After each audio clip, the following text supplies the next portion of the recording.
Hi every one. ഇന്ന് ഞാൻ ഉണ്ടാക്കുന്നത് വറുത്തരച്ച് വെച്ച ഒരു അടിപൊളി ഞണ്ട് കറിയാണ്. ജസൻസ് ഫേവറേറ്റ്.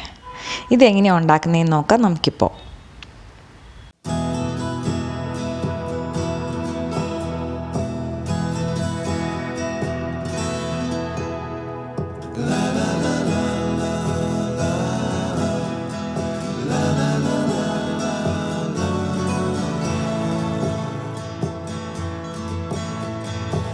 ഇതിനാവശ്യമായിട്ടുള്ള ഇൻഗ്രീഡിയൻസ് ഞാനൊരു 1 kg ഞണ്ടെടുത്ത് കഴുകി വൃത്തിയാക്കി കഷ്ണങ്ങളാക്കി വെച്ചിട്ടുണ്ട്.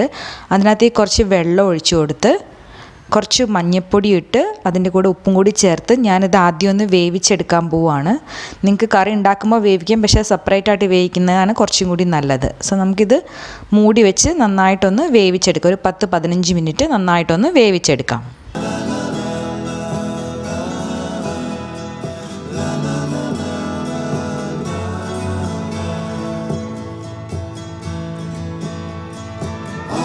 ഇപ്പോൾ ഒരു 15 മിനിറ്റ്സ് ആയി, നന്നായിട്ട് വെന്ത് വന്നിട്ടുണ്ട്. നമുക്കിതിൻ്റെ ഫ്ലെയിം ഓഫാക്കി ഇത് മാറ്റി വയ്ക്കാം. എന്നിട്ട് നമുക്കിതിൻ്റെ അരപ്പ് തയ്യാറാക്കാം.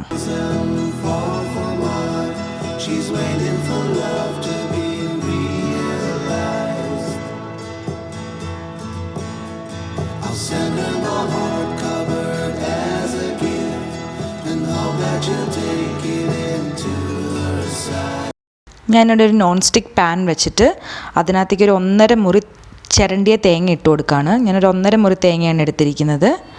അതിട്ട് കൊടുക്കാം. എന്നിട്ട് നമുക്ക് ആദ്യം വെളിച്ചെണ്ണയൊന്നും ഒഴിക്കേണ്ട, ജസ്റ്റ് ഇതൊന്ന് ഫ്രൈ ചെയ്തെടുക്കാം. അതിൻ്റെ മോയ്സ്റ്റിക്ക് ഒന്ന് പോയി കിട്ടാൻ വേണ്ടിയിട്ട് ജസ്റ്റ് ഒരു ലോ ഫ്ലെയിമിൽ വെച്ചിട്ട് ഒരു 3-4 മിനിറ്റ് നമുക്കിതൊന്ന് ഫ്രൈ ചെയ്തെടുക്കാം.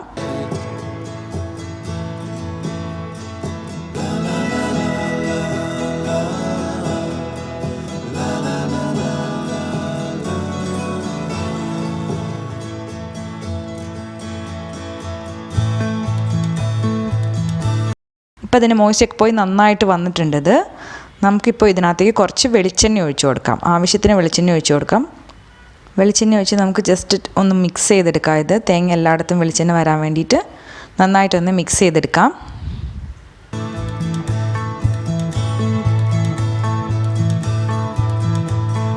ഇതിനകത്തേക്ക് ഒരു 3 സ്പൂൺ മല്ലി ഇട്ട് കൊടുക്കുകയാണ്.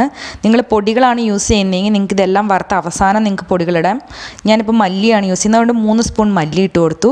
പിന്നെ ഒരു 10 ചുമന്ന മുളക് മുറിച്ചിട്ട് കൊടുക്കുന്നുണ്ട്. പിന്നെ ഒരു 5 അല്ലി വെളുത്തുള്ളി ഇട്ട് കൊടുത്തു.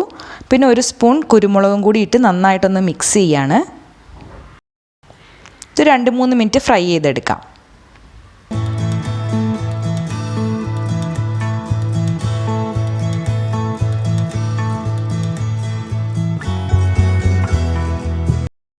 ഇപ്പോൾ കുറച്ച് ഫ്രൈ ആയിട്ട് വന്നിട്ടുണ്ട്.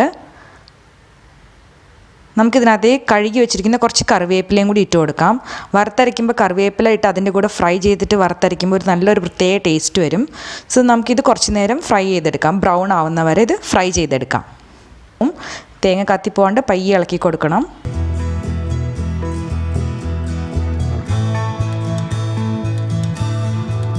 ഇപ്പോൾ ഇത് നന്നായിട്ട് ബ്രൗണായി വന്നിട്ടുണ്ട്.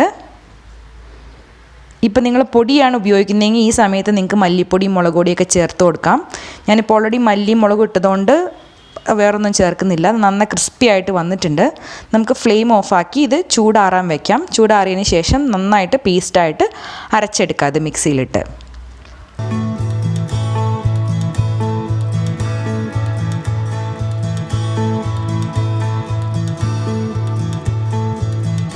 ഇപ്പോൾ ഒരു മൺചട്ടി വെച്ചത് നന്നായിട്ട് ചൂടാക്കുമ്പോൾ അതിനകത്തേക്ക് കുറച്ച് എണ്ണ ഒഴിച്ചു കൊടുക്കാം. എണ്ണ നന്നായിട്ട് ചൂടായി വരുമ്പോൾ അതിനകത്തേക്ക് അരിഞ്ഞു വെച്ചിരിക്കുന്ന ഒരു 2 സവാളയും കുറച്ച് ഇഞ്ചിയും പച്ചമുളകും കറിവേപ്പിലയും കൂടി ചേർത്ത് നന്നായിട്ടൊന്ന് ഇളക്കി കൊടുക്കാം.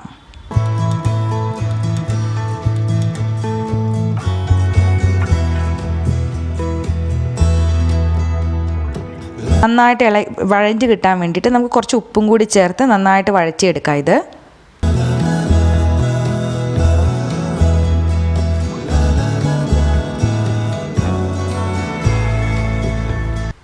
ഇത് അത്യാവശ്യത്തിന് വഴഞ്ഞ് വന്നിട്ടുണ്ട്.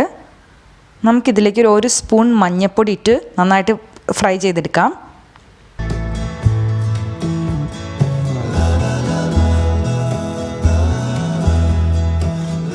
ഞാനൊരു നെല്ലിക്ക സൈസിൽ പുളി പിഴിഞ്ഞ് വെച്ചിട്ടുണ്ട്. ആ പുളി വെള്ളവും കൂടി ഞാൻ ഇതിനകത്തേക്ക് ചേർത്ത് ഒന്ന് നന്നായിട്ട് തിളപ്പിച്ചെടുക്കാൻ പോവാണ്.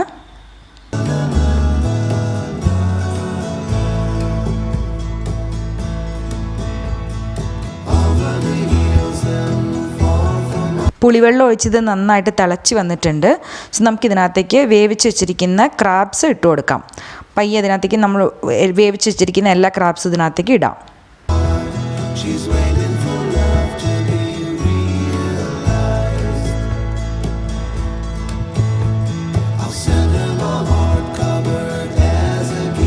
ക്രാബ്സ് വേവിച്ച് വെച്ചിരിക്കുന്നതിൽ വെള്ളം ബാക്കിയുണ്ടെങ്കിൽ ആ വെള്ളവും കൂടി നമുക്കിതിനകത്തേക്ക് ചേർത്ത് കൊടുക്കാം. നന്നായിട്ടൊന്ന് മിക്സ് ചെയ്തിട്ട് ഒന്ന് തിളയ്ക്കാൻ വേണ്ടിയിട്ട് ഒരു 2-3 മിനിറ്റ് നമുക്കിതൊന്ന് തിളപ്പിച്ചെടുക്കാം.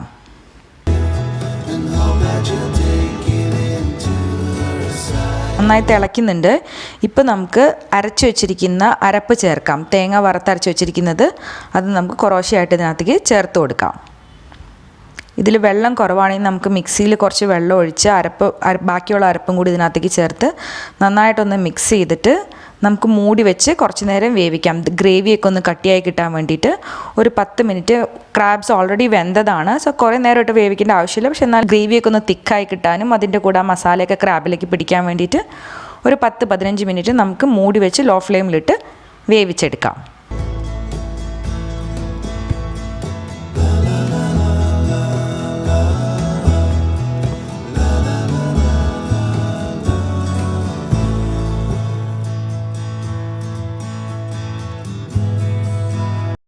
നമ്മുടെ ക്രാബ് നന്നായി കിടന്ന് തിളയ്ക്കുന്നുണ്ട്.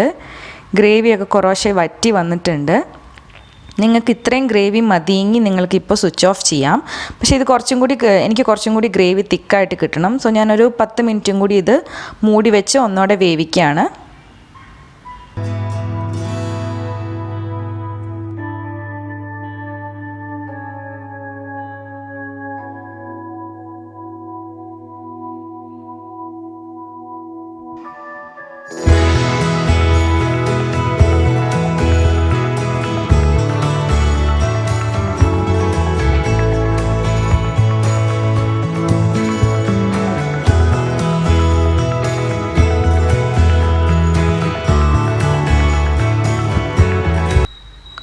ഇപ്പം നമ്മുടെ ഗ്രേവിയൊക്കെ നന്നായിട്ട് തിക്കായി വന്നിട്ടുണ്ട്. ആ ചട്ടിയിൽ കിടന്ന് വറുത്തരയിൽ ക്രാബ് നന്നായിട്ട് വെന്ത് നല്ലൊരു സ്മെല്ലൊക്കെ വരുന്നുണ്ട്.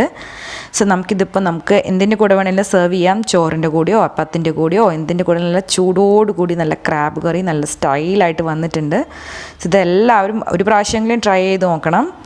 So thank you for watching. And if you like the video, please like, share and subscribe.